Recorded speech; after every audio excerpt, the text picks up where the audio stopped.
Welcome to ATB-TV. I'm Darren Dance here with Brian Johnson at a secret location, Brian.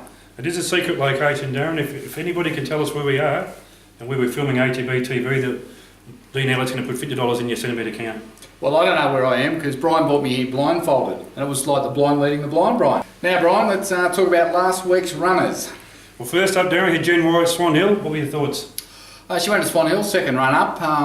We knew she probably couldn't win there.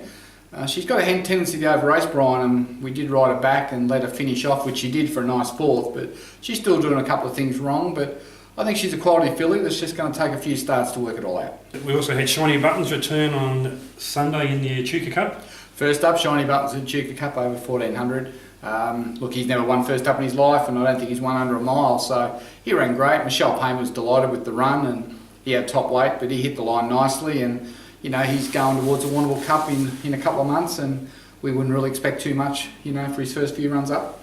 And as it happens, Darren, you've got a half-brother to Shiny Buttons you just brought up at the sales? Yes, we do have a full brother to Uxorius and a half-brother to Shiny Buttons that will be going to the stable of Robbie Griffiths. Purchased the horse at the Premier Sales last week, and we've said that we'll take a 50% interest in that horse and syndicate it with him. Well, let's have a look at that interview you've done with Robbie Griffiths. What was it about him when you saw him that you really liked about him? Oh, I love his athleticism, you know, and Schwarzy is a fantastic stand, and to have a horse with that athleticism at this age, and keeping in mind he's the 24th of October foal, he's only going to improve. I thought he's had it all now, and there's lots of upside with him moving forward, and we know the pedigree works, as you've been, you're a recipient of that success already. So I thought that he was a fantastic acquisition to the ATB and provided to be part of the ATB.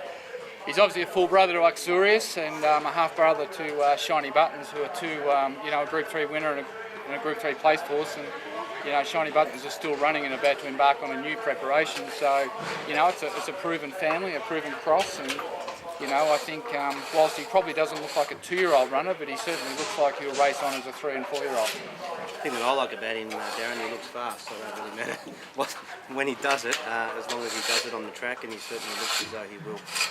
We also had Princess Hussey go around yesterday, Darren. It was a probably phenomenal run, considering.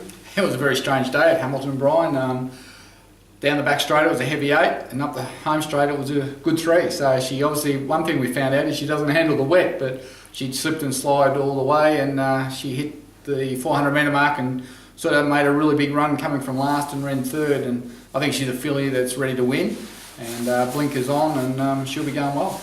Yeah, I wouldn't have thought she would have got into place at the top of the straight, but she hit the line very hard, so it's a pretty promising run. I think she goes okay. Okay, Darren, now what's coming up in next week for ATB? Well, today, in about an hour's time, Basso's going around in Sydney, Brian. First up from a spell since being gelded, and he's been working really well, Chris Waller says, and by the time everyone watches this, hopefully he's running the top 3.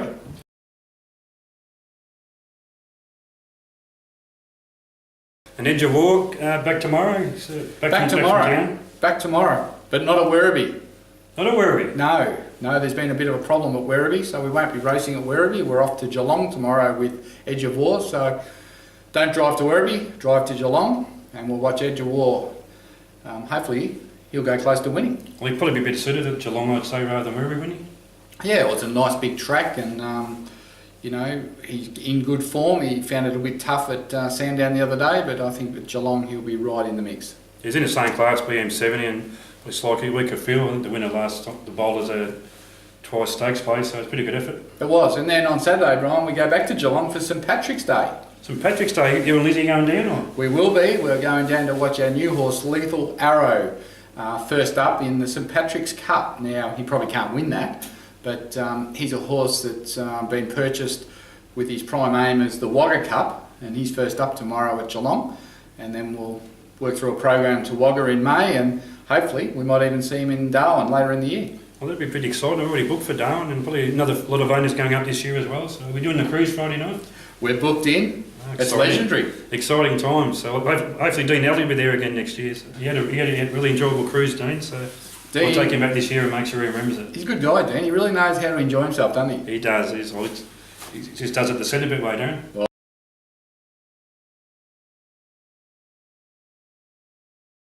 Now I did plan to have Darren Weir on today to ask him a bit about some of the yearlings we bought at the sales in Melbourne last week, but he was a man in a hurry today. They were off to the Kyneton races, so he wasn't available. So they must have a winner, Brian, because Stevie Payne was in a big hurry at lunch and he had a knapsack full of cash. Have a look at this. I'll go that way.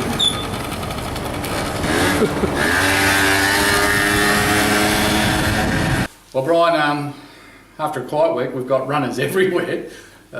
We've got Chloe Anno nominated for Yarra Glen on Sunday, and we've got 2 runners at Donald on Sunday being Intravenous, which will be interesting because that's Platelet's little half-sister.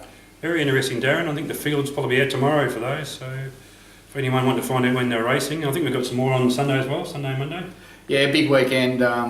Intravenous, Platelet's little half-sister, as I said. Jen Wise backing up. And then on Monday at Warrnambool, we got the 3 runners in El Galgo, Schwa City, and our 2-year-old reigning Meteor, the exciting Northern Meteor colt, Brian. He's trialled up pretty well, hasn't he? That'll be worth seeing, your reigning Meteor. Northern Meteor colts went pretty well in the recent sales, didn't they? It's a sort of sad loss to the industry when we lost Northern Meteor as a sire. And then we're off to Sandown on Wednesday, where we've just got 2 entries so far in Mumbai. They'll be back, Brian, first up. That'll be exciting. Peter Moody said she's in great order. And I think Darren Weir may even back Princess Hussey up at Sandown next Wednesday. Well, that'll be interesting. I think Sandown will suit Princess Hussey, especially if we can stay dry. The long straight will be well inside of her capabilities. And Jelly Baby, we're just going to keep her under wraps. She might make a surprise appearance at Sandown next Wednesday as well, Brian. Well, Brian, we've got plenty of runners this weekend, so, who do we think's our best bet for the week? Well, considering how many we've got running, I suppose Edge of War tomorrow is probably going to be a big chance of Geelong, Darren, coming back from City class. Expect it to be settled probably about 5th or 6th and then be strong at the finish. He's a good horse when he's right, so yeah, he's going to be a very strong chance. And I just reckon Intravenous first up. She trialled well the other day, and if she draws good, she's going to look the winner for a long way. Yeah, well, the bloodline's through Platelet's pretty good, isn't it? I remember Platelet's first start when I went to Swan Hill to watch it, and it wouldn't go in the barrier stalls, but who would have thought from there it would have been a dual group 1 winner. I'll never forget the look on those guys' faces that day, those poor people, when we went all the way to Swan Hill and she was scratched at the barrier, and everyone said, "What do we do now?" Go to town. And I said, "We'll go home."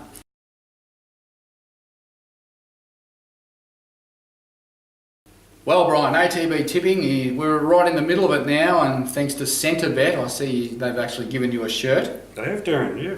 Very nice shirt. When you have a bet, make it a Centrebet. A Centrebet? Yeah, that's what they say. So how are we going to tipping? Who's winning? Well, it's getting pretty exciting, Darren. We had a big weekend last week, and Wes Martin won the double prize, $200 this week, which went into his account today.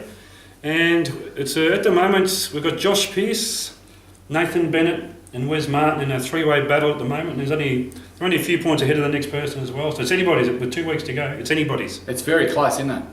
The pressure's on. It is at the top, but you are actually in a world. There's no pressure on me, Brian. You're in a world of hurt, Darren. No, I'm down around position 70. And even Burnborough couldn't win from where I was. Yeah. How many weeks left, Brian? 2 weeks left, 2 to go. And where are you? Top 10? Probably top 30, Darren. Top 30. Yeah. Oh, you've improved. Yeah. Make sure you get them in because you can still win. You've just got to pick good price winners, just like they did last week. Clifton Reed, $26. I didn't even look at it. Josh Pearce had it.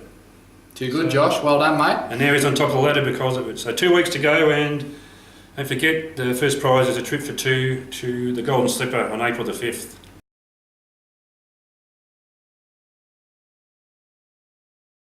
And Brian, it's good to see you looking healthy and well after the 44k in 4 tracks for 4 kids.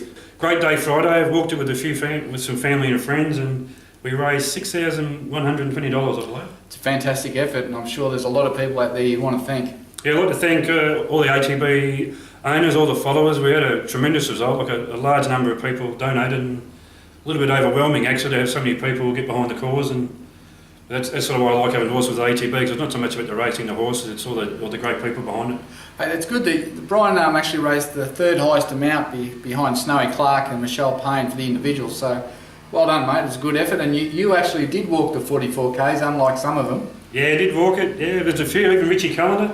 It's a great initiative by Rich, and Richie was pretty crook at the end of it, but hopefully he's all right now. But he beat you by what, 12 lengths? I know, but he did battle Richie, but he did do the full walk, and good on him, because it was pretty hard to come all the way down from Sydney and that sort of thing. So well done, Richie. Yeah, it was a great effort and a great cause, and ATB were proud to be involved. And until next year, I guess you're going to get back into training again? Oh, no doubt tomorrow, Darren. As soon as the TV camera goes off, I'm back into it. Back into it? Yeah. Good man.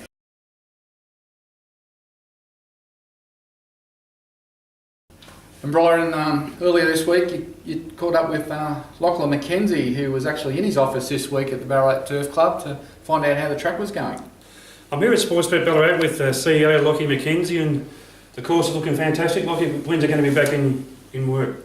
The track's going really well. The renovations are all finished, so now we're just in the process of consolidating the track. But what's just is as exciting for me as the track is being able to star on ATB-TV for the second time. So thanks for having me back on the show. Well, we're here a few weeks ago and you weren't actually here, unfortunately, but today that you're here, it's good to catch up with you. And I know you've got a pretty busy sort of program ahead of you, but everything in plan for the track? Or? Yeah, no, track's going well. So we're back to racing on hopefully the 22nd of May, but probably more likely the 1st of June.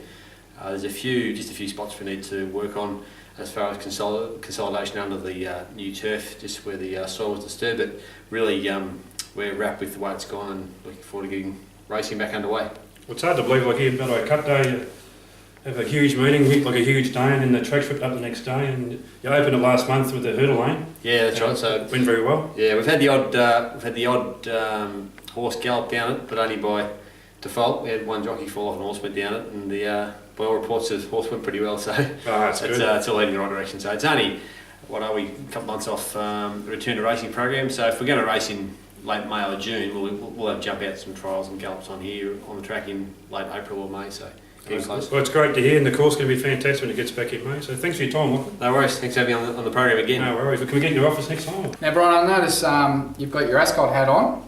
Must mean that you're ready to start travelling the world again. You're off to Dubai in a couple of weeks. I am, Darren. Very much looking forward to it. To see Seismos over there. We're going to have a look at him for ATB and get a few pictures and send them back. Yeah, we've got 12 people going over to Dubai to watch Seismos in either the Shima Classic or the Big Cup over 2 miles. So there'll be 12 owners going off to watch Seismos, and then I guess you'll only be home for a couple of months, and then you'll be back on the plane and on the way to Royal Ascot. Yeah, slotting Royal Ascot. I'm actually going to go to Chantilly again too, Darren, over to Paris, so that should be good. That's where Trevay was last year, won a race over there before we come over to the Melbourne Cup. So hopefully see Dandino over there at Marco's stable, and then go and see Dandino race in the Hardwick Stakes.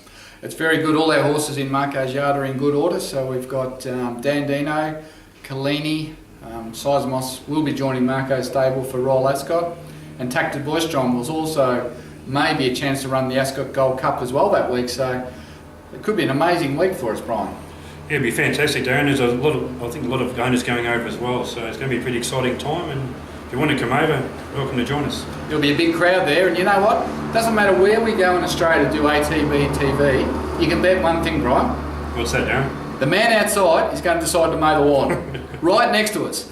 Well, as I say, if you can guess where we are, Darren, if you can let us know, email or get on Facebook, get on Twitter. The first person that tells us where we're recording ATB-TV today gets a $50 free bet courtesy of Dean Elliott and Centrebet. And if you want to send us anything, send me in a bottle of Roundup. I'm going to mow that lawn out there with Roundup, and then he won't have to mow it for some time. Oh, it's just going to hurt, Darren.